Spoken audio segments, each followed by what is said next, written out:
विना वेङ्कटेशं ननाथो ननाथः सदा वेङ्कटेशं स्मरामि स्मरामि। हरे वेङ्कटेश प्रसीद प्रसीद। प्रियं वेङ्कटेश प्रयच्छ प्रयच्छ।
पद्मावती प्रिया गोविंद नंद नंदना गोविंद श्री पद्मावती प्रिया गोविंद नंद नंदना गोविंद गोविंद हरे गोविंद गोविंद करुणा सागर गोविंद गोविंद श्री वेंकटेश्वर गोविंद गोविंद दिव्य मंगल रूपा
நமோ நாராயணாய.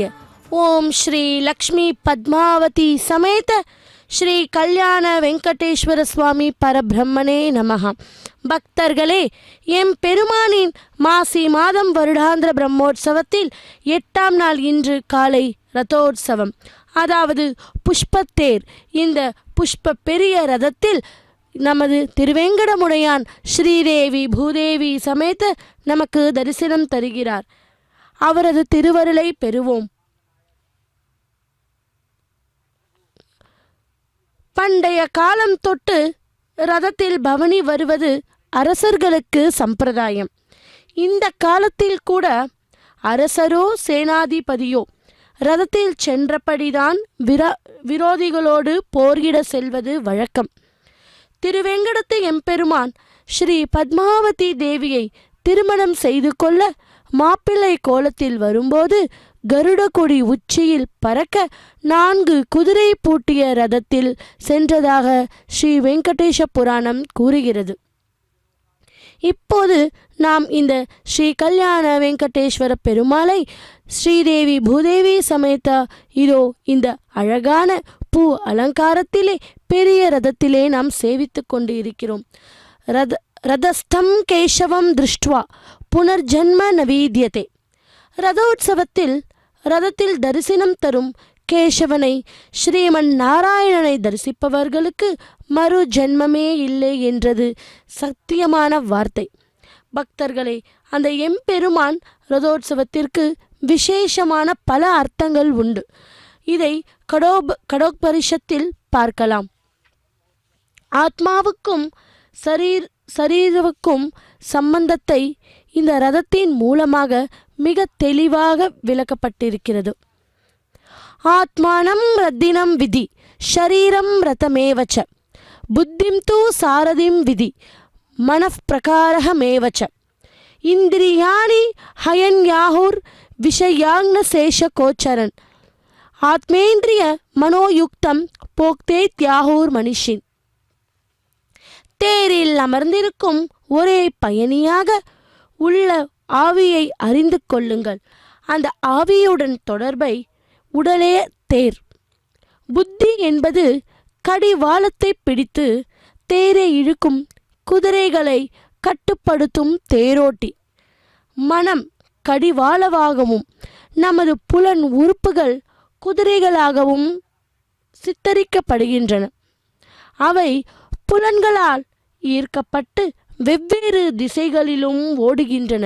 கைகள், கால்கள், பேச்சு, பாலினம் மற்றும் வெளியேற்ற உறுப்புகள் மற்றும் 5 புல உணர்வு உறுப்புகள், காதுகள், கண்கள், தோல், நாக்கு மற்றும்.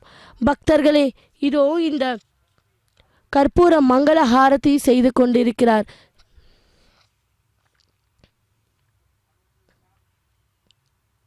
இந்த பிரபஞ்சத்தில் உள்ள பொருட்கள் புலன் உறுப்புகளை நம்மை நோக்கி இழுத்து கொண்டே இருக்குமாம். யாருடைய விருப்பத்தால் தேர் நகர்கிறது என்பது நம் வாழ்க்கையின் போக்கை தீர்மானிக்கிறது. ஒழுக்கமான மனம் அனைத்து குதிரைகளையும் ஒருமுகப்படுத்தி ஒரு சரியான திசையில் செல்ல வழிகாட்டும். தளர்வான மனம் அழிவை உருவாக்கும். முழு கட்டுப்பாட்டில் உள்ள அறிவு மனமும் புலன்களும் உயர்ந்த லட்சியங்களின் பாதையில் இயக்கப்படுவதையே உறுதி செய்யும். குதிரைகள் புலன்களை நோக்கி நகர முனையலாம். புலன் உறுப்புகளை வாசனம் செய்ய மனம் தூண்டலாம்.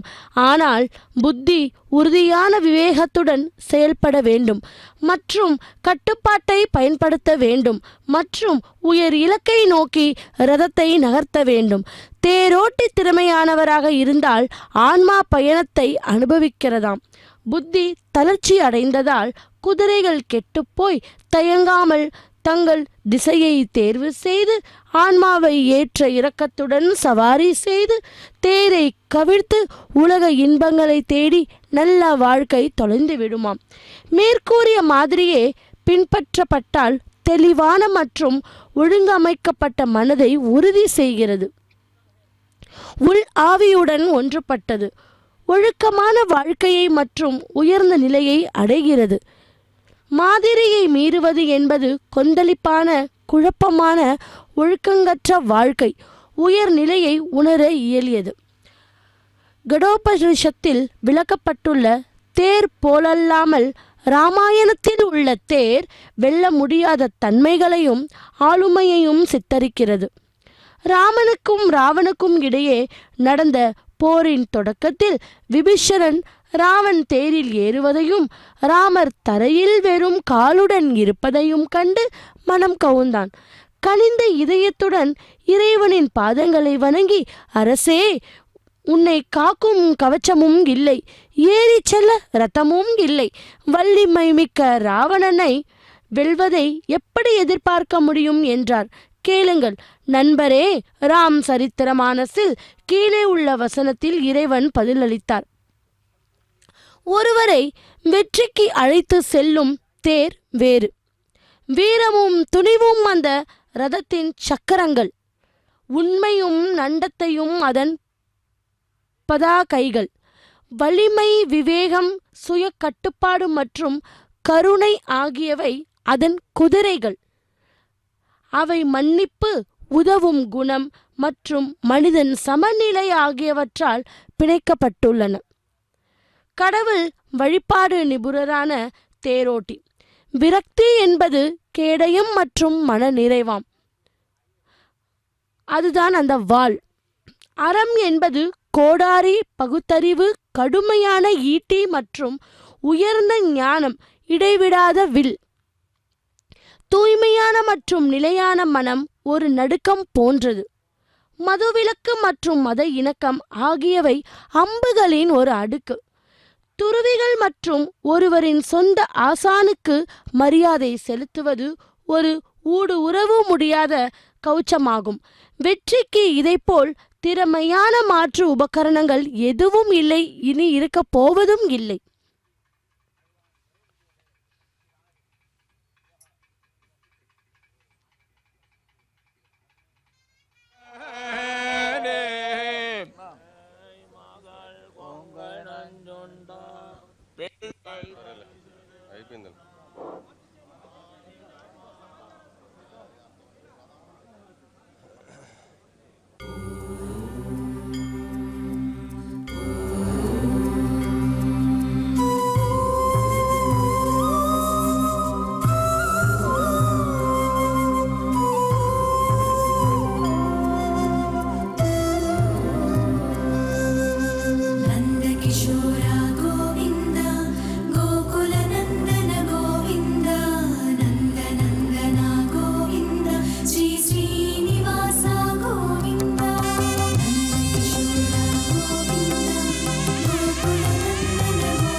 శోభితుడు సువర్ణరధరంగడోలోత్సవ సంశోభితుడు నారీమణికర కమల చలితుడు నవమన్మధుడు సువర్ణరధరంగడోలోత్సవ సంశోభితుడు నారీమణికర కమల చలితుడు నవమన్మధుడు అధికనుడు చిద్విలాసుడు శ్రీనివాసుడు శ్రీనివాసుడు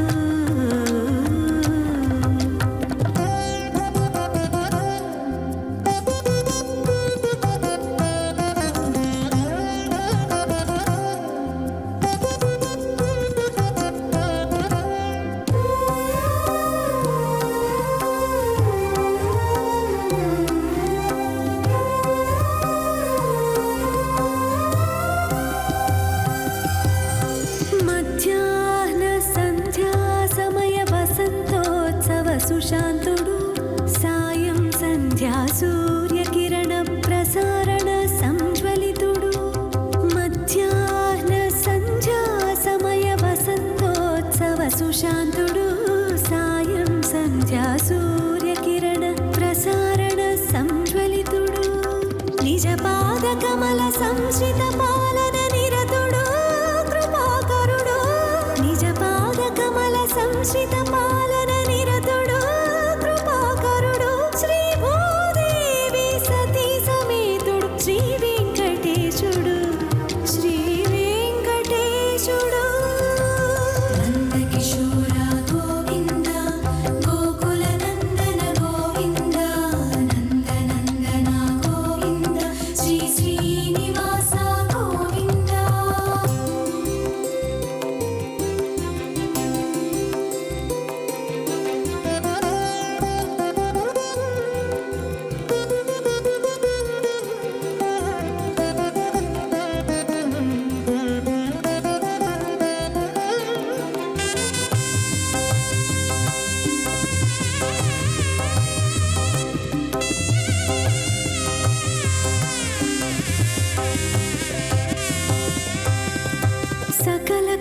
సంరక్షకుడు సర్వదేవతా సార్వభౌముడు సతత కరిరాజవరదుడు సకల కళ్యాణ సద్గుణ నిలయుడు సత్యధర్మ సంరక్షకుడు సర్వదేవతా సార్వభౌముడు సతత కరిరాజవరదుడు చిన్మయానంద సుధా సుందరుడు చిదచిదేశుడు చిన్మయానంద సుధా సుందరుడు చిదచిదేశుడు పరమైశ్వర్య పరిపూర్ణుడు పరబ్రహ్మ పరమాత్ముడు పరమాత్ముడు సువర్ణరధరంగడోలోత్సవ సంశోభితుడు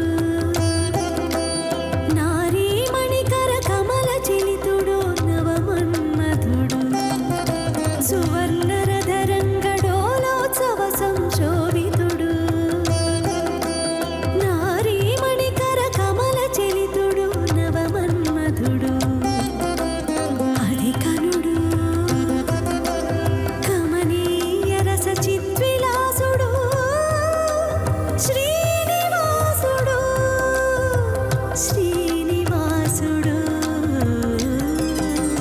నందకిశోర గోవింద గోకుల నందన గోవింద నందనందన గోవింద శ్రీ శ్రీనివాస గోవింద నందకిశోర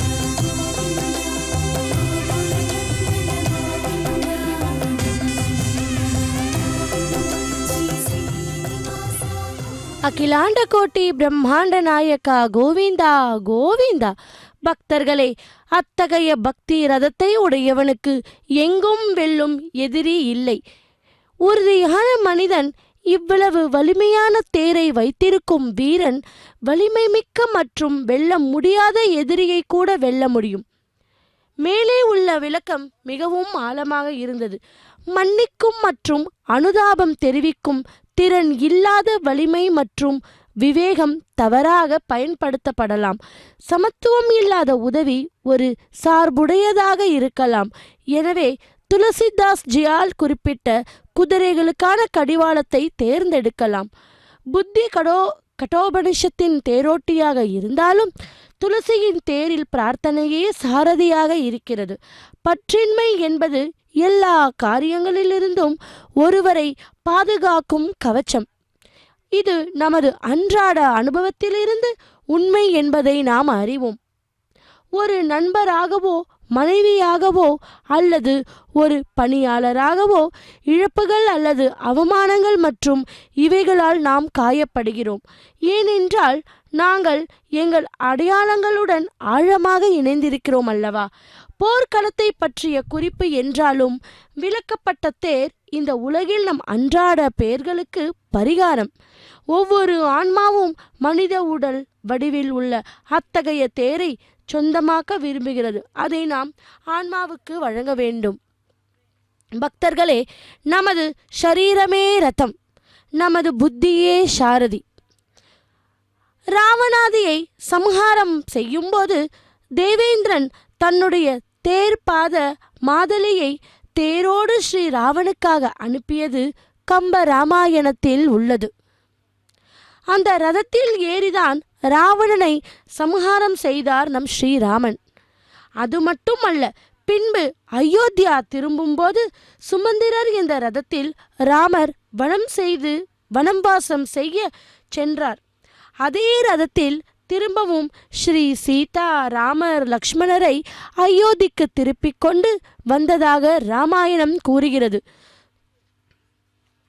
துவாபர யுகத்தில் கூட கண்ணனாக எம்பெருமான் அவதரித்த போது தன்னையே மணக்க வேண்டும் என்கிற உறுதியோடு இருந்த ருக்மிணி பிராட்டியை தனது ரதத்தில் ஏற்றுக்கொண்டு சிசுபாலனோடு சண்டையிட்டு மீட்டதும் இந்த ரதத்தில்தான். இந்த ருக்மிணி கல்யாணத்தை 4 வரிகளில் சொல்லவுண்டு. அது மட்டுமல்ல, பூமாரம் தீர்க்க பாராத போர் முண்ட போது பாண்டை இளவண்ணனான அர்ஜுனனுக்கு தேரோட்டி அவன் மூலமாக ஜகத்துக்கே கீதா உபதேசம் செய்ததும் இந்த ரத்தத்தில்தான். விற்பட விழுவும் கஞ்சனமும் மல்லும் செவலமும் பாகமும் விழு சற்றவன் தன்னை புறமறி செய்து துயர்கலை தேவை பட்டளவிய கோள்களைக் கொண்டு சித்தனை பணியால் முடிந்துனை தானே திருவல்லிக்கேனே கண்டேனே என்று திருமங்கை ஆழ்வார் மிக அழகாகவும் இந்த பாசுரத்தை இட்டார். பக்தர்களே, அந்த கீதையை உபதேசித்த கண்ணன் இன்று 7 மலையாக பிரதிபிம்பமான ஸ்ரீ கல்யாண வெங்கடேஸ்வர சுவாமியாக இதோ இந்த தங்க ரதத்திலே நமக்கெல்லாம் தரிசனம் தருகிறார். அந்த ரதம் இப்போது 4 மாட வீதிகளில் பவனி வர ஆரம்பமாகிறது. இதை நாம் வீட்டில் இருந்தபடியே தரிசித்து அந்த பகவானினுடைய அருளை பெறுவோம். ஓம் நமோ வெங்கடேஷாய. கோவிந்தா கோவிந்தா. கேட்டவருக்கு கேட்டபடி வாழ்வு தரும் வள்ளலாக இருக்கிறான் நமது எம்பெருமான். அன்று பார்த்தவனுக்கு பாடம் சொன்னான். இன்று பக்தர்களாகிய நமக்கு தரும் பாடல்கள் என்ன? பசித்தவர்களுக்கு உணவு அழியுங்கள், அருள் பசி உள்ளவர்களுக்கு கல்வியை கொடுங்கள், ஆன்மீகத்தில் நாட்டம் உள்ளவர்களுக்கு விஷய தானம் கொடுங்கள் என்றெல்லாம் நமக்கு கூறுகிறார்களாம். வரம் வேடிட ஓடி வரும் உங்களுக்கு வரம் தர நான் இருக்கிறேன் என்று புன்னகை மலர சிரிக்கிறான் நம் இந்த கண்ணன். நீல மேனியும் நிமிர்ந்த தோளும் விரிந்த மார்பும் இதழ்களின் பொன் சிரிப்பாக அன்று பாரத போரில் பார்த்தனின் தேரில் நின்றவன் இந்த கலியுகத்தில் களி தீர்க்கும் கண்ணனாக இதோ இந்த தேரில் நின்று கொண்டு நமக்கெல்லாம் தரிசனம் தருகிறார். எம்பெருமான் நமது பாக்கியமே பாக்கியம்.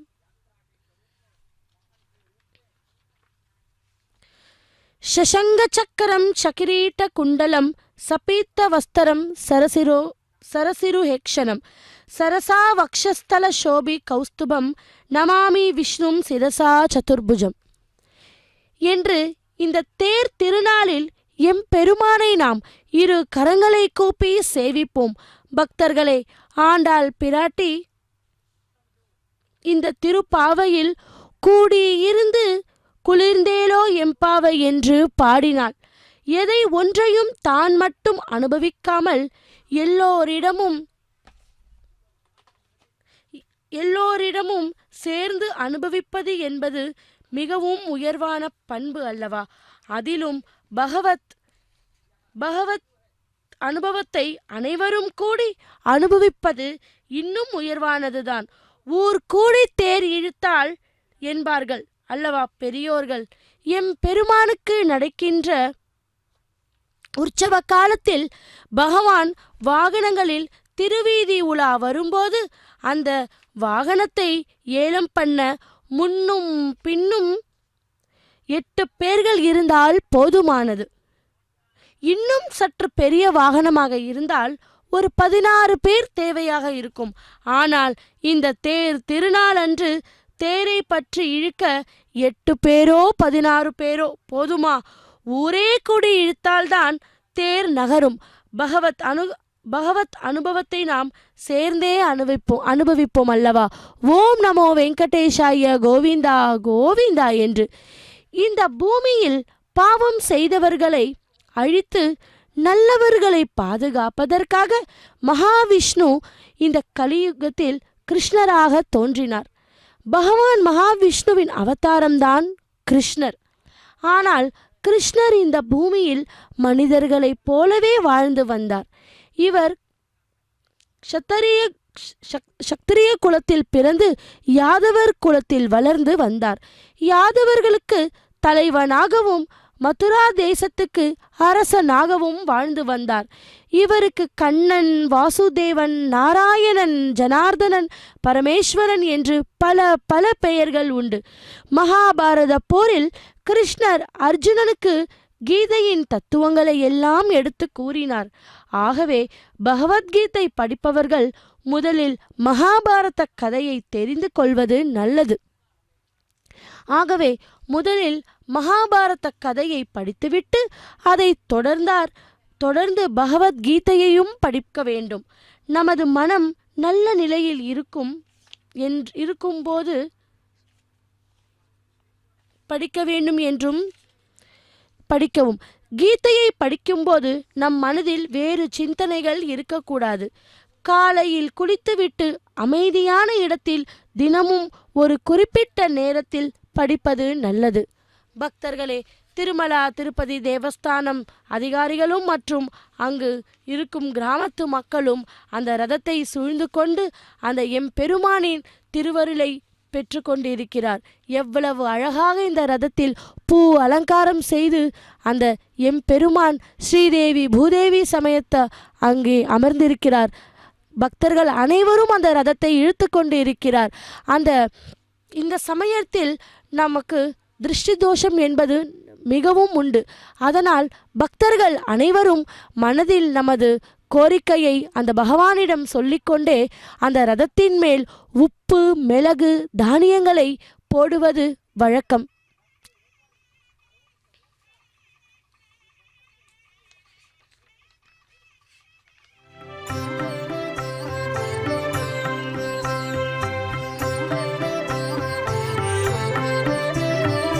ಶರಣು ಶ್ರೀ ವೈಕುಂಠನಾಯಕ, ಶರಣು ಶ್ರೀ ಪುರುಷೋತ್ತಮ, ಶರಣು ಶ್ರೀಧರ ಗರುಡ ವಾಹನ, ಶರಣು ವೆಂಕಟನಾಯಕ. ಶರಣು ಶ್ರೀ ವೈಕುಂಠನಾಯಕ,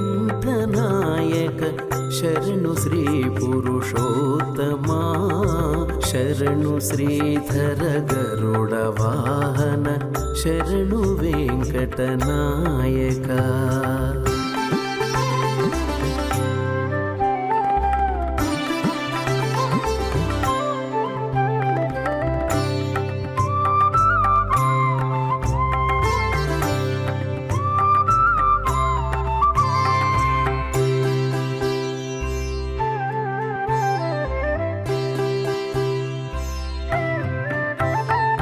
ಪರಮಪದ ಗೋವಿಂದ ಮಾಧವ ಪದ್ಮನಾಭ ಜನಾರ್ದನ, ಪರಮಪದ ಗೋವಿಂದ ಮಾಧವ ಪದ್ಮನಾಭ ಜನಾರ್ದನ, ಧರಣಿಧರ ಕರಿವರದ ವಾಮನ ದೈತ್ಯಹರ ಬಲಿ ಬಂಧನ, ಧರಣಿಧರ ಕರಿವರದ ವಾಮನ ದೈತ್ಯಹರ ಬಲಿ ಬಂಧನ.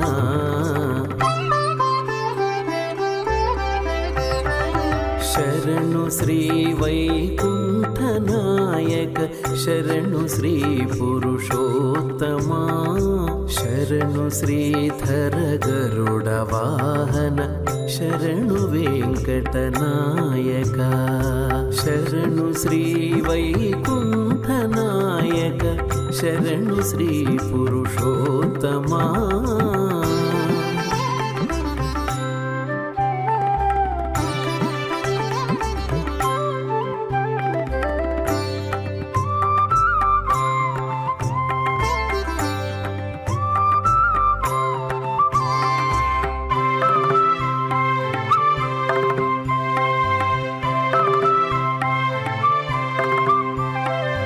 जलजनेत्र मुकुन्द केशव शङ्खचक्र गदाधरा, जलधिशयन उपेन्द्र अच्युत शैलधर नारायण.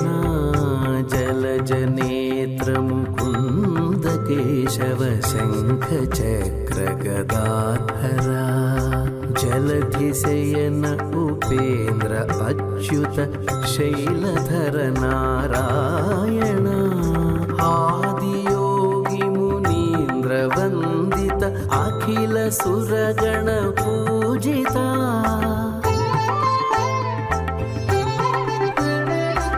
आदियोगी मुनीन्द्र वन्दित अखिल सुरगण पूजिता. वेद विनुत विरिञ्चि सन्नुत वेङ्कटेश नमो नमो, वेद विनुत विरिञ्चि सन्नुत वेङ्कटेश नमो नमो, वेङ्कटेश नमो नमो, वेङ्कटेश नमो नमो. शरणु श्री वैकुण्ठनायक, शरणु श्री ಶ್ರೀಧರ ಗರುಡ ವಾಹನ ಶರಣು ವೆಂಕಟನಾಯಕ ಶರಣು ಶರಣು ಶರಣು ಶರಣು ಶರಣು ಶರಣು ಶರಣು ಶರಣು. ஓம் நமோ பகவதே வாசுதேவாய. மெய்யெல்லாம் வெந்நீரு சன்னித்த மேனியான் தாழ்த்தொழாதே உய்யெல்லாம் என்றெண்ணி உரித்தூக்கி யுழியந்தேன் உள்ளம் விட்டு கொய்யுள்ளா மலர்ச்சோலை குயில் கூவ மகிழாலும் ஆறுயிரை கைனாரொழிய தொழிந்து கண்ணி இருக்க காய் கவர்ந்த என் கல்வனே. வியாச முனிவர் அத்தினாபுரம் வந்தார்.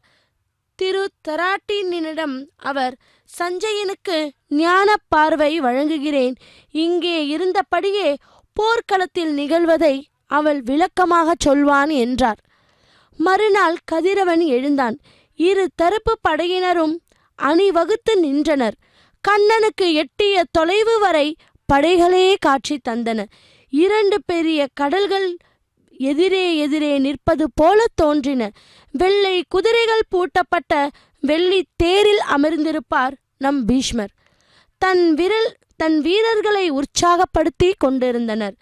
கையில் காண்டிப்பத்துடன் பெருமிதமாக தேரில் அமர்ந்தான் அந்த அர்ஜுனன். அதில் கண்ணனை தேரோட்டியாக அமர்ந்திருந்தார். தன் தேரிலிருந்து இறங்கினான் தர்மன். கௌரவர் படையை நோக்கி நடந்தான். தலைமை தாங்கிய பீஷ்மரை பணிவாக வணங்கினான். போர் தொடங்க உங்கள் அனுமதி வேண்டும் என்று வேண்டினான். உள்ளம் நெகிழ்ந்த பீஷ்மர், தருமா, நேர்மை உன் பக்கம் உள்ளது, உன்னை வெல்ல யாராலும் முடியாது என்று வாழ்த்தினர். தன் ஆசிரியர்களான துரோணரையும் கிருபாச்சாரியரையும் வணங்கினான் தருமன். பிறகு தன் படை வீரர்களிடம் திரும்பினான். கண்ணா, நம் தேரை இரு படைகளுக்கும் நடுவே நிறுத்துங்கள். நம்மை எதிர்த்து உயிரை விட வந்திருப்பவர்கள் யார் யார் என்று பார்க்கிறேன் என்று பெருமிதத்துடன் சொன்னான் அர்ஜுனன். கண்ணனும் இரு படைகளுக்கு நடுவே தேரை நிறுத்தினான். பீஷ்மர், துரோணர் என்று ஒவ்வொருவராக பார்த்து கொண்டே வந்தான் அர்ஜுனன். இங்கே என்ன பாட்டனார் உள்ளார், என் மதிப்பிற்குரிய ஆசிரியர்களும் உள்ளனர், நெருங்கிய உறவினர்கள் நண்பர்கள் உள்ளனர், இவர்களையா நான் கொல்ல வேண்டும் என்று உள்ளம் கலங்கினான். கண்ணா, எனக்கு வேண்டியவர்கள் அனைவரும் எதிரே நிற்கிறார்கள். இவர்களை கொன்று கிடைக்கும் ஆட்சியமும் செல்வமும் எனக்கு வேண்டாம். போர் செய்யவே என் உள்ளம் பதறுகிறது. நான் இவர்கள் மீது அம்பு தொடுக்க மாட்டேன் என்று கண்ணீர் மல்க சொன்னான். அவன் கையில் இருந்த காண்டிபம் நழுவியது. அப்படியே தேரில் சாய்ந்தான். அர்ஜுனா, மாவீரனான நீ கோழையைப் போல பேசலாமா? போர்க்களத்தில் ஒப்பாரி வைப்பது வீரனுக்கு அழகா? இதனால் பெருமை அழிந்து பழி பாவமே உருவாகும் என்றார். நீ கொல்லாவிட்டாலும் இவர்கள் சாகத்தான் போகிறார்கள். உடலுக்குதான் அழிவே தவிர உயிரை யாராலும் அழிக்க முடியாது. அதனால் கொல்பவனோ கொல்லப்படுபவனோ யாரும் கிடையாது. நாம் புதிய புதிய ஆடை அணிகிறோம் அல்லவா? அதுபோல இந்த உயிரும் வெவ்வேறு உடலை அடையும். பிறப்பு இறப்பு உயிருக்கு கிடையாது. கடமை செய்வதே உன் போன்ற வீரனுக்கு அழகு. உள்ள சோர்வுக்கு இடம் தராதே என்று அறிவுரை சொன்னார். கண்ணன் தன் தெய்வீக வடிவத்தையும் அவனுக்கு காட்டினான். கண்ணன் அர்ஜுனனுக்கு கூறிய உபதேசங்களின் முக்கிய பகுதி, எது நடந்ததோ அது நன்றாகவே நடந்தது, எது நடந்து கொண்டு இருக்கிறதோ அதுவும் நன்றாகவே நடக்கிறது, எது நடக்க இருக்கிறதோ அதுவும் நன்றாகவே நடக்கும். நீ எதை கொண்டு வந்தாய் இழப்பதற்கு, நீ எதை படைத்திருந்தாய் அழிப்பதற்கு, நீ எது பெற்றாயோ அது இங்கிருந்தே பெறப்பட்டது. இன்று உன்னுடையது எதுவோ ஒரு நாளை வேறு ஒருவனுடையது என்றார். அர்ஜுனா, உலகத்தில் நடந்துவிட்ட செயல்களும் இப்போது நடந்து கொண்டு இருக்கிற செயல்களும் இதற்கு பிறகு நடக்கப் போகிற செயல்களும் என்னுடைய செயல்கள் என்றார். இந்த என்னுடைய செயல்கள் அனைத்தையும் நான் நன்றாகவே செய்து வருகிறேன். நீ உன்னுடைய கடமையும் ஒழுங்காகவும் நியாயமாகவும் மன உறுதியோடும் செய். அவ்வாறு உன்னுடைய கடமையை செய்வது மட்டும்தான் உன்னுடைய வேலை. அதனால் உண்டாகும் பலனை பற்றி நீ கவலைப்படாதே என்றார். அர்ஜுனா, நீயோ அல்லது வேறு எந்த மனிதனோ தான் பிறக்கும்போது எதையும் கொண்டு வருவதில்லை. மனிதன் இந்த உலகத்திற்கு வரும்போது வெறும் உடலை மட்டும்தான் கொண்டு வருகிறான். மனிதனின் செல்வம், புகழ், உறவினர்கள், நண்பர்கள் முதலிய அனைத்தும் என்னால் படைக்கப்பட்டது. அப்படி இருக்கும்போது உன்னுடையது என்று நீ எதை அழிக்கப் போகிறாய்? அர்ஜுனா, நீ எதை பெற்று கொண்டாயோ அது எல்லாம் இங்கிருந்தே எடுக்கப்பட்டது. இந்த உலகத்தில் எதுவும் உன்னுடையது அல்ல, எல்லாம் என்னால் உருவாக்கப்பட்டது. இங்கே எவையெல்லாம் உன்னுடையது என்று நினைக்கிறாயோ அவையெல்லாம் நாளைக்கு வேறு ஒருவனுடையது. ஆகவேதான் எனது தன் அகந்தையை அழித்துவிட்டு என் அறிவுரையை கூறினான் கண்ணன். கண்ணா, ஏன் கலகம் நீக்கியது? தெளிவு பெற்றேன். வீரத்துடன் நான் போர் செய்வேன் என்றான் அர்ஜுனன். அர்ஜுனனுக்கு கண்ணன் சொன்ன அறிவுரைகளை பகவத்கீதையில் வழங்கப்படுகிறது. போர் தொடங்கியது. பாண்டவர் படை தலைவன் திஷ்டத்தும்மனின் சங்கு ஒலித்தது. பீஷ்மரின் சங்கும் பேரோசை எழுப்பியது. 2 படைகளும் ஆரவத்துடன் போர் செய்ய தொடங்கின. அப்பொழுது எழுந்த புழுதி கதிரவனையே மறைத்தது. எங்கும் அம்பு மலையாக காட்சி அளித்தது. வீரர்களின் அலறல் கேட்டபடி இருந்து பீஷ்மர் எண்ணற்ற வீரர்களை கொன்றார். அவர் சென்ற இடமெல்லாம் பாண்டவர் படைக்கு பேரழிவு ஏற்பட்டது. முதல் நாள் போர் கௌரவர்களுக்கு வெற்றியாக முடிந்தது. பாண்டவர்கள் தரப்பில் வீராட இளவரசர்களான உத்திரனும் சுவதேனும் இறந்தார்கள். பக்தர்களே, இந்த பகவானுடைய ஆசிகள் அனுகிரகம் நமக்கு கிடைத்தால் எல்லாமே நல்லது நடக்கும் என்பது நம்பிக்கை. அதனால்தான் அந்த பக்த வத்சனையை நம்மை எல்லாம் காப்பாற்றும் அகிலாண்ட கோட்டி பிரம்மாண்ட நாயகன் இதோ இந்த ஸ்ரீனிவாச மங்காபுரத்தில் ஸ்ரீ கல்யாண வெங்கடேஸ்வர சுவாமி ஸ்ரீதேவி பூதேவி சமேத இந்த திருத்தேரில் 4 மாட வீதிகளில் பவனி வந்து கொண்டிருக்கிறார். அவருக்கு சேவை செய்வதற்காக, கைங்கரியங்களை செய்வதற்கு கஜங்கள், 4 படைகள், ரதம், கஜம், யானை என்று அவரது முன்னும் பின்னும் கோலாட்டம், நாட்டியம்,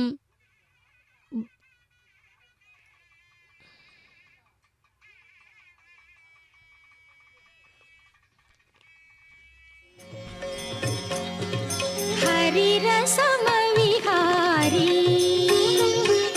हरियं हारे हरिरसम विहारी जय गोविन्द शरणं गोपाल शरणं गोविन्द शरणं गोपाल शरणं गोविन्द शरणं गोपाल शरणं गोविन्द शरणं गोपाल शरणं गोविन्द शरणं गोपाल शरणं गोविन्द शरणं गोपाल शरणं गोविन्द शरणं गोपाल शरणं गोविन्द शरणं गोपाल शरणं गोविन्द शरणं गोपाल शरणं गोविन्द शरणं गोपाल शरणं गोविन्द शरणं गोपाल शरणं गोविन्द शरणं गोपाल शरणं गोविन्द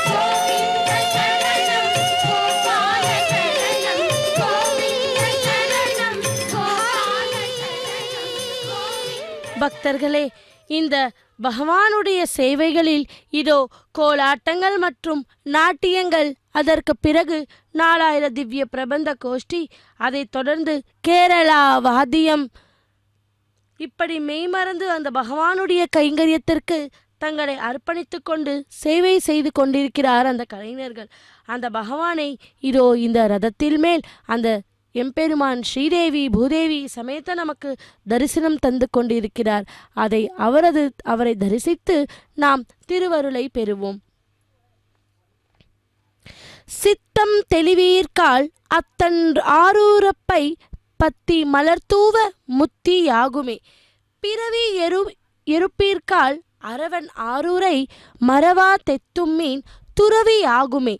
துன்பன் துடைப்பீர்கால் அன்பன் அணியாரூர் நன்பொன் மலர்தூவ இன்பம் ஆகுமே.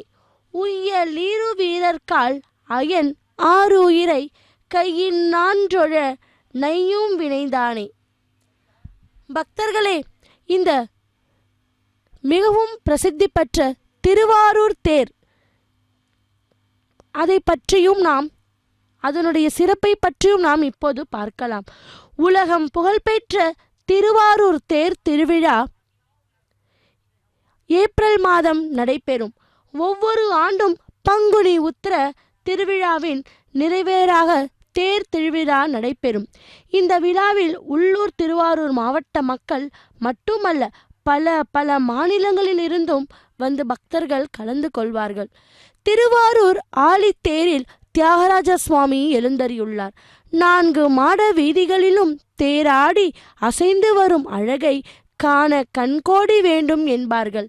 ஆழி தேரோட்டத்தை முன்னிட்டு திருவாரூர் மாவட்டத்திற்கு உள்ளூர் விடுமுறை அளிக்கப்படும். ஆசியாவிலேயே மிகப்பெரிய தேர் என புகழ்ந்து போற்றக்கூடியது நமது திருவாரூர் கோவில் தேர்தான். இதற்கு ஆழித்தேர் என்ற பெயர். திருவாரூர் தேர் அழகு என்பார்கள்.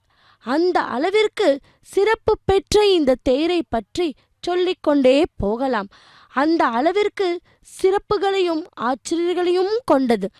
திருவாரூர் தேர் பற்றி கேள்விப்பட்டிருக்கலாம். ஆனால் அந்த தேருக்கு தேரோட்டத்திற்கும் பின்னால் இருக்கும் பலரும் அறியாத இரகசிய தகவல்களை நாம் இப்போது அறிந்து கொள்ளலாம். திருவாரூர் அடித்தேர் 96 அடி உயரமும் 400 டன் எடையும் கொண்டது. இதன் கலசத்தில் 2 வெள்ளி குடைகள் அமைக்கப்பட்டிருக்கும். தேர் கலசத்தில் வெள்ளிக்குடை இருப்பதை திருவாரூரை தவிர வேறு எங்கும் காண முடியாது. 7 அடுக்குகளை இந்த தேரில் 64 தூண்களும் 4 குதிரைகளும் அமைக்கப்பட்டிருக்கும். இந்த 64 தூண்களும் 66 கலைகளையும் 4 குதிரைகளையும் 4 வேதங்களையும் குறிக்கின்றன. அசுரர்களுடன் நடந்த போரில் இந்திரன் வெற்றி பெறுவதற்கு முசுகுந்த மன்னன் உதவினார். அவருக்கு பரிசாக 7 விதமான அதி விசேஷமான மூர்த்தங்களை வழங்கினார் நம் இந்திரன். இந்த மூர்த்தங்களை கொண்டு செல்வதற்காக தேவலோகத்தை சேர்ந்த ஸ்பதியான மயன் என்பவனால் உருவாக்கப்பட்டதுதான் இந்த ஆழித்தேர். கடலில் உருவான தேவதாருகளை கொண்டு உருவாக்கப்பட்ட கடல் போன்ற தேர் என்பதால் இதற்கு ஆழித்தேர் என பெயர் வந்தது. இந்த பிரம்மாண்ட தேர் பிரம்ம தேவரால் ஸ்தபனம் செய்யப்பட்டது. திருமால் வணங்கிய இந்த தேரின் குதிரைகளாக அஷ்டதிக் பாலகர் மாறியதாகவும் தேர்கால் அச்சாக தேர்வர்கள் மாறியவும் தேரின் அட்டித்தாக கால தேவனை அமர்ந்ததாகவும் இத்தல புராணம் சொல்லுகிறது. வார்த்தைகளால் வர்ணிக்க முடியாத அழகிய ஓவியங்கள் சிற்பங்களை கொண்ட இந்த தேரால் தான் ரதஸ்தாபனம் சாஸ்திரம் என்று தேர் செய்யும் முறைகள் பற்றி சொல்லும் சாஸ்திரமே உருவானது சொல்லப்படுகிறது. பிரம்மனால் ஸ்தாபனம் செய்யப்பட்ட இந்த தேரில் 7 விதமான மூர்த்தங்கள், ஈசனை அர்ச்சிக்க 70 வகை சிவ வாத்தியங்கள், 2000 தேவ மலர்கள், 5 வகை புண்ணிய தீர்த்தங்கள் என தேவையான தேவலோக பொருட்களுடன் புறப்பட்ட இந்த ஆழித்தேர் நல்லூர் என்னும் புண்ணிய தலத்தை வந்து அடைந்தது. நல்லூர் பஞ்சவரேனேஸ்வரர் ஆலயத்தில் 7 மூர்த்திகளும் 3 நாட்கள் பூஜை செய்து வழிபட்டு முசுகுந்த மன்னன் பிறகு உத்தரவின்படி திருவாரூருக்கு தேர் புறப்பட்டு சென்றது.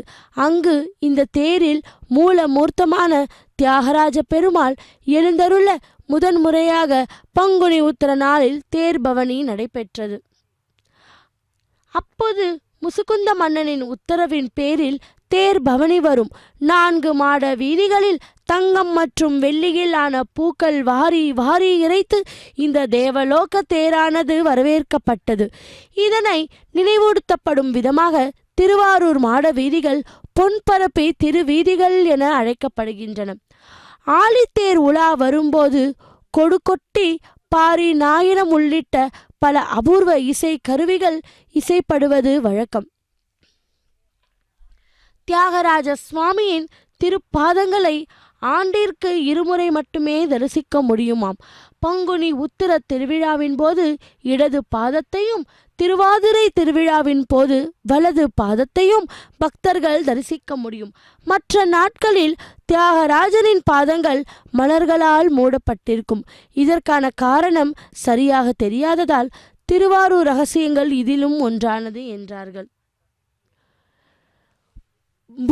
பூதப்பார், சிறு உருத்தலம், பெரிய உருத்தலம், நடக்காசனம், விமாசனம், தேவாசனம், சிம்மாசன பீட்டம் என்று 7 அடுக்குகளை கொண்ட இந்த தேரின் 4வது அடுகில் தியாகராஜர் வீற்றிருந்தாராம்.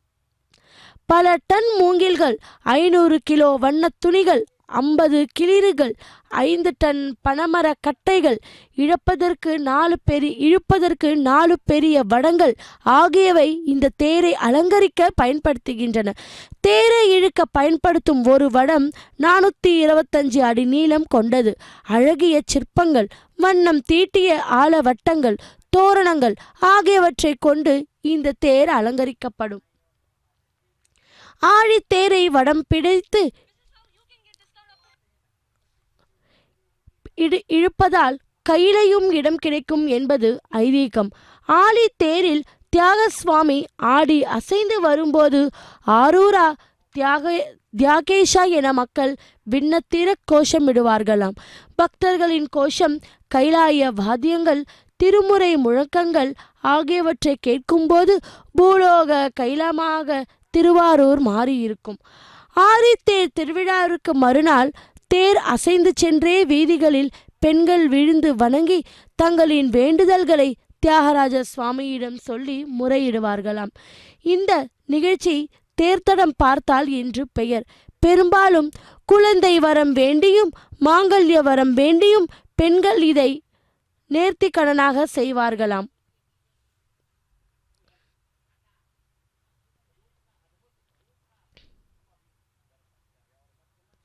பக்தர்களே, இப்போது நாம் அந்த 108 திவ்ய தேசங்களில் திருக்கண்ணாங்குடி, அங்கே ஸ்ரீ லோகநாத பெருமாள் கோயில் உள்ளது.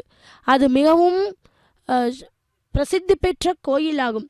இந்த கோவில் தமிழ்நாட்டின் தஞ்சை மாவட்டத்தில் அமைந்துள்ளது. இது கீவலூர் ரயில் நிலையத்திலிருந்து சுமார் 2 மைல் தொலைவில் உள்ளதாம். நெடுங்காலமாக வசித்த மகரிஷி கிருஷ்ணரின் சிலையை வெண்ணெயில் செய்தார். ஆனால் அவரது தூய பக்தியால் வெண்ணெய் உருகவில்லை. பல ஆண்டுகளுக்கு வெண்ணெயால் செய்யப்பட்ட கிருஷ்ணரை வழிபட்டார். இறைவன் அவரை சோதிக்க விரும்பினார். எனவே அவர் தன்னை ஒரு சிறு பையனாக மாற்றிக்கொண்டு வெண்ணெய் சிலையை உண்ணத் தொடங்கினார். இதை பார்த்த வஷிதா கோபமடைந்து மேற்கு பக்கமாக ஓடிக்கொண்டு இருந்த சிறுவனை துரத்தினார். சிறுவன் ஒரு மகிழ மரத்தை கடக்கும்போது அங்கு தவம் செய்து கொண்டிருந்த மற்ற ரிஷிகள் சிறுவனை பிடித்து மரத்தில் கட்டினாராம்.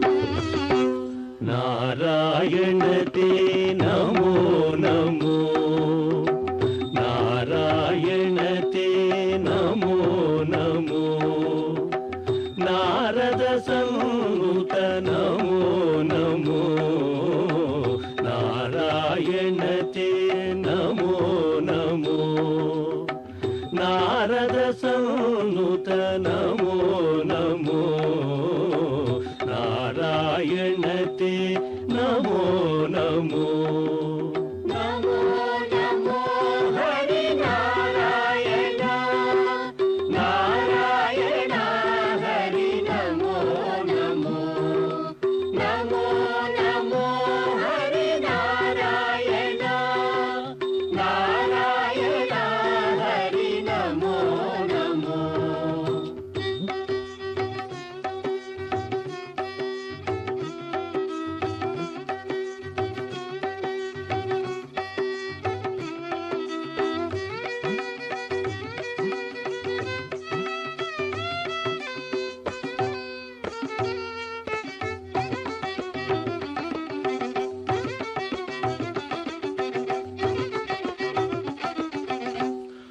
मुरहर भवहर मुकुंद माधव गरुड गमन पंकजनाभा हरि नारायण नमो नमो नारायण हरि नमो नमो हरि नारायण नमो नमो नारायण हरि नमो नमो मुरहर भवहर मुकुंद माधव गरुड गमन पंकजनाभा परम पुरुष भवबंध विमोचना परम पुरुष भवबंध विमोचना नरमृग शरीर नमो नमो नमो नरमृग शरीर नमो नमो नमो नरमृग शरीर नमो नमो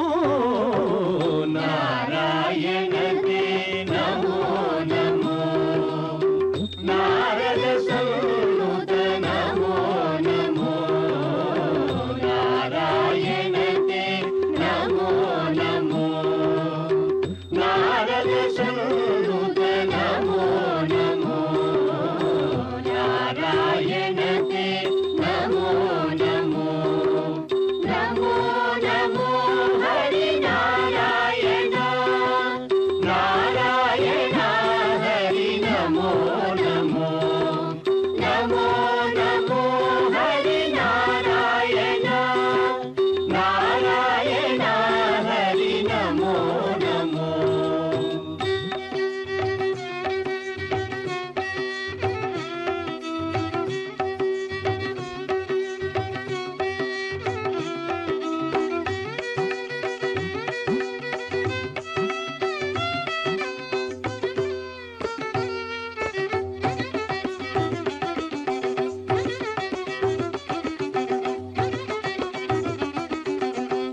जलधिशयन रविचंद्र विलोचन जलरुध भवनुत चरणयुगा हरि नारायण नमो नमो नारायण हरि नमो नमो हरि नारायण नमो नमो नारायण हरि नमो नमो जलधिशयन रविचंद्र विलोचन जलरुह भवनुत चरणयुगा बलिबंधन गोपवधू वल्लभा बलिबंधन गोपवधू वल्लभ नलिनोदरते नमो नमो नमो नलिनोदरते नमो नमो नमो नलिनोदरते नमो नमो नारायण ते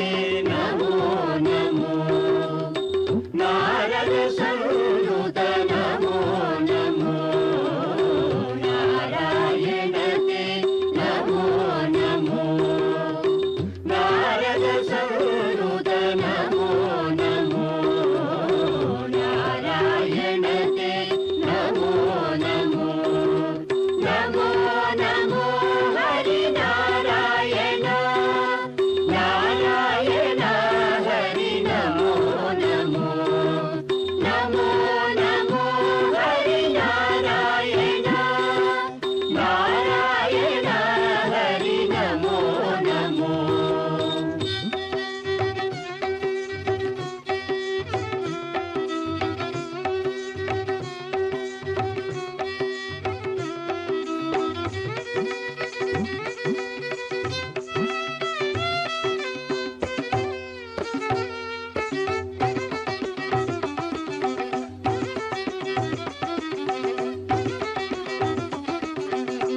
आदिदेव सकलागम पूजित यादव कुल मोहन रूपा हरि नारायण नमो नमो नारायण हरि नमो नमो हरि नारायण नमो नमो नारायण हरि नमो नमो आदिदेव सकलागम पूजित यादव कुल मोहन रूपा वेदोद्धर श्री वेंकटनायका वेदोद्धर नायक नाद प्रियते नमो नमो नमो नाद प्रियते नमो नमो नमो नाद प्रियते नमो नमो नारायण ते नमो नमो नारद संयुत नमो नमो नारायण ते नमो नमो नारद संयुत नमो नमो नारायण ते नमो नमो नमो नमो हरि नारायण नारायण हरि नमो नमो नमो नमो हरि नारायण नारायण हरि नमो नमो नमो नमो हरि नारायण नमो नमो பக்தர்களே, இதோ இந்த நாராயணத்தே நமோ நமோ என்று நாம் அந்த பகவானின் நாராயணா நாராயணா என்று அந்த நாமஸ்மரணத்தை சொல்லிக்கொண்டே அந்த பகவானின் திருவருளை பெற்று நாமும் சிறப்பாக வாழ்வோம். அங்கு தவம் செய்து கொண்டு இருந்த மற்ற ரிஷிகள் சிறுவனை பிடித்து மரத்தில் கட்டினர். பின்னர் இறுதியாக சிறுவன் அவனை காட்டினான். சிறுவர்கள் இருக்கும் இடத்தில் கிருஷ்ணர் நின்று கொண்டு இருந்தார். இவ்வாறு அன்று அவர் நின்ற இடத்திலேயே தாமோதரனாகவும் தாமோதர நாராயணனாகவும் அருள் பாலிக்கிறார். கிருஷ்ணர் இந்த ரிஷிகளால் கட்டுப்பட்டதால் இந்த இடம் திருக்கண்ணங்குடி என்று அழைக்கப்படுகிறது. இந்த இடம் ராமாயணம் மற்றும் மகாபாரதத்துடன் தொடர்புடையது. ராமாயணத்தில் ராமர் வசிஷ்ட மகாரிஷியின் சீடராக இருந்தார். அதனால் இந்த இடத்தில் கிருஷ்ணர் ஆசிரியர் பதவியை ஏற்று தனது மணவாரனான சிஸ்டருக்கு ஞானம் கற்பிக்கிறார். மகாபாரதத்தில் வெண்ணெயை சாப்பிட காரணத்திற்காக கிருஷ்ணர் அன்னை யசோவாதால் கட்டப்பட்டார் அல்லவா? அதிகமாகவோ அல்லது குறைவாகவோ அதே காரணத்திற்காக அவர் ரிஷியால் இங்கு இணைக்கப்பட்டார். இந்த சம்பவம் ஒரு முக்கியமான பாடத்தையும் கற்றுக் கொடுக்கிறது. தன் உருவத்தை உண்பதன் மூலம் பரமாத்மா மற்றொரு பரமாத்மாவை விழுங்க முடியும் என்ற இறைவன் காட்டினான். ஜீவாத்மாவால் அதை எளிதில் வெல்ல முடியும். மனிதன் நேர்மையாக முயற்சித்தால் இறைவன் கைக்கு கிடைக்கும். காயாமகிழ் உரகப்புலி தோல வழக்கு ஊரக்கிணறு தின்னு கண்ணங்குடி. இது இந்த இடத்தை பற்றிய பழைய பழமொழி. இனி மேற்கண்ட தமிழ்ச்சொல்லின் விளக்கத்தை பார்ப்போம். காயாமகிழ். முன்பு கூறியது போல தவத்தில் இருந்த மகரிஷிகள் கிருஷ்ணரை மகிழ மரத்தில் கட்டி வைத்தனர். இந்த மரம் இன்னும் கோவிலுக்கு பின்னால் தான் உள்ளது. இந்த மரம் ஒருபோதும் இருக்காது என்று கூறப்படுகிறது. மேலும் உற்சவர் தாமோதர நாராயணன் மரத்தில் கயிற்றில் கட்டியபடி கிடக்கிறார். காயா என்றால் ஒருபோதும் இறக்கக்கூடாது. எனவே இது காயா மகிழ் என்று விளக்கப்படுகிறது. உறங்கா புலி. புளிய மரத்தடியில் உறங்காமல் ஆத்மா சமாதி நிலையில் இருந்தார் நம்மாழ்வார். திருமங்கை ஆழ்வாரின் ஸ்ரீரங்கத்தின் சுற்றுச்சுவரை முடித்ததும் திருவாய்மொழி உற்சவம் நடத்துமாறு நம்மாழ்வாரிடம் கூறினார். ஒரு வகையில் தாமோதர பெருமாள் திருமங்கை ஆழ்வாரின் பணியை முடிக்க உதவினார். மேலும் அவரது சொற்பொழிவுக்காக நாமழ்வாரை நாடலாம். திருவாய்மொழி இங்கு உறங்க புலி என்ற சொல் நம்ம ஆழ்வாரை குறிக்கின்றதாம். தோளவலகு. திருமங்கை ஆழ்வார் ஸ்ரீரங்கம் கோயிலுக்கு சுற்றுச்சுவர் கட்ட விரும்பினார். ஆனால் பணத்தட்டுப்பாடு ஏற்பட்டு திருடத் தொடங்கினார். நிச்சயமாக அவர் நாகப்பட்டினத்திற்கு வந்தபோது அங்கிருந்த புத்தரின் தங்க சிலையை கண்டுபிடித்தார். அதை திருட முயன்றார். ஆனால் புத்தர் சிலைக்கு மேல் 2 சக்கரம் நகர்ந்தது. அந்த சக்கரத்துடன் இணைக்கப்பட்டது. எனவே சக்கரத்தை நிறுத்தாமல்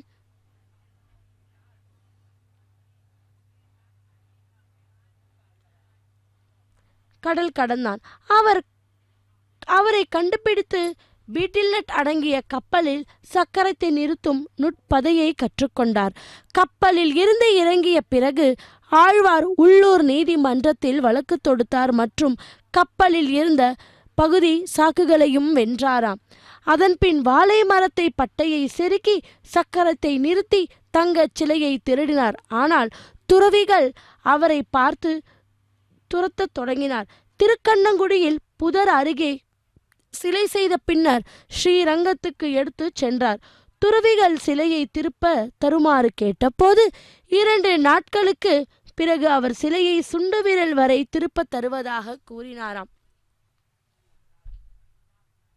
அந்த விரலை மட்டும் அவர்களிடம் கொடுத்தார். துறவிகள் வழக்கு பதிவு செய்தனர். மேலும் அவரது புத்திசாலித்தனமான வார்த்தைகளால் திருமங்கை ஆழ்வார் இந்த வாழ்க்கையிலும் வெளியே வந்தார். 2 வழக்குகளிலும் வெற்றி பெற்றதால் வழக்குகள் தொல வழக்கு என்று பெயர் பெற்றது. வானாமாலை க்ஷேத்திரம் நம்மாழ்வாரால் மங்கள ஸ்நானம் செய்யப்பட்டது. இந்த குறிப்பிட்ட க்ஷேத்திரத்தில் எண்ணெய் தவிர தண்ணீர் இல்லாத கிணறு உள்ளது. இந்த எண்ணெயை மருத்துவ குணம் கொண்டது மற்றும் உட்கொள்ளும் போது பல நோய்கள் குணப்படுகிறதாம். பக்தி ஆத்மா நோயை குணப்படுத்துவது போல இந்த கிணற்றின் எண்ணெய்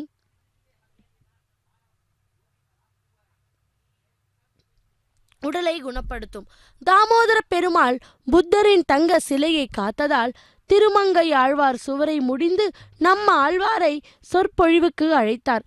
எனவே திருக்கண்ணங்குடி மேற்கூறிய அம்சங்களில் மறைமுகமாக பங்காற்றியுள்ளது இவ்வாறு வாசகம் குறிப்பிடுகிறது. கண்ணங்குடியில் இறைவன் அவரையே பூரி ஜெகநாத புருஷோத்தம லோக நாயகனாகவும் தாமோதர நாயகனாகவும் காட்டுகிறார்.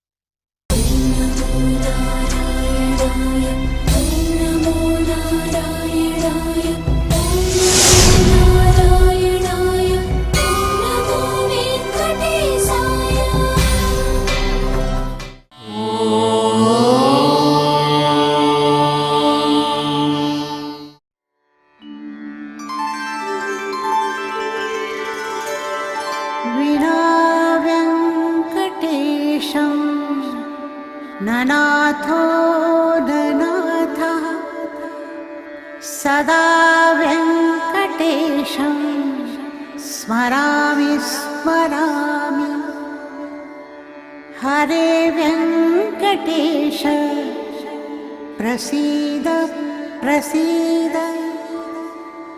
प्रियं वेङ्कटेश प्रयच्छ प्रयच्छ